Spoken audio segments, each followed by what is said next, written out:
বাংলাদেশিরা আজকে যখন হাকিমপুরে বর্ডারে যাচ্ছে, আমি আর লক্ষ্মী ভান্ডার পাবো না, আমাকে ভারত ছেড়ে চলে যেতে চাই। 30 লক্ষ ভুয়ো অ্যাকাউন্ট, কোটি কোটি টাকা। কার বাপের টাকা ছিল? মমতা ব্যানার্জির বাপের টাকা ছিল না অভিষেকের বাপের টাকা ছিল? এই টাকা ছিল আপনার টাকা, আমার টাকা, জনগণের টাকা। এই টাকা বাংলার মুসলমানদের টাকা, এই টাকা বাংলার হিন্দুদের টাকা। আপনার মুর্শিদাবাদে রঘুনাথগঞ্জে মহিলাদের ভাতা, এটা পুরুষদের না, কিন্তু পুরুষ, রঘুনাথগঞ্জে পুরুষ সে মাগি সেজে টাকা নিচ্ছে লক্ষ্মীর ভান্ডার। এটা 8টা অ্যাকাউন্ট বহরমপুরে পুরুষ সে মাগি সেজে লক্ষ্মীর ভান্ডার নিচ্ছে। লজ্জা করে না? বাংলাদেশিরা আজকে যখন হাকিমপুরে বর্ডারে যাচ্ছে, আমি আর লক্ষ্মী ভান্ডার পাবো না, আমাকে ভারত ছেড়ে চলে যেতে চাই।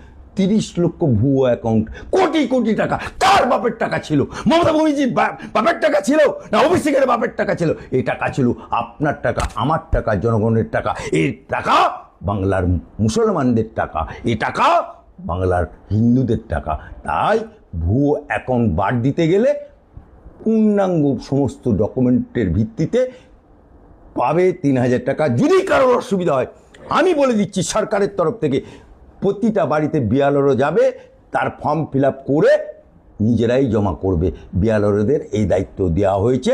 कोई मुसलमान को, कोई हिंदू को, किसी को हैरानी नहीं होगा, नहीं होगा, नहीं होगा।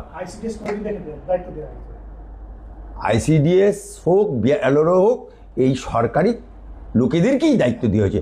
সুতরাং আপনাদের কারোর ঘাবড়াবার কিছু নেই। 13 পাতা হোক, 12 পাতা হোক, অ্যাকচুয়াল 3 পাতা ইয়েস অর নো, হ্যাঁ বা না। সুতরাং তুমি 3000 টাকা পাবে।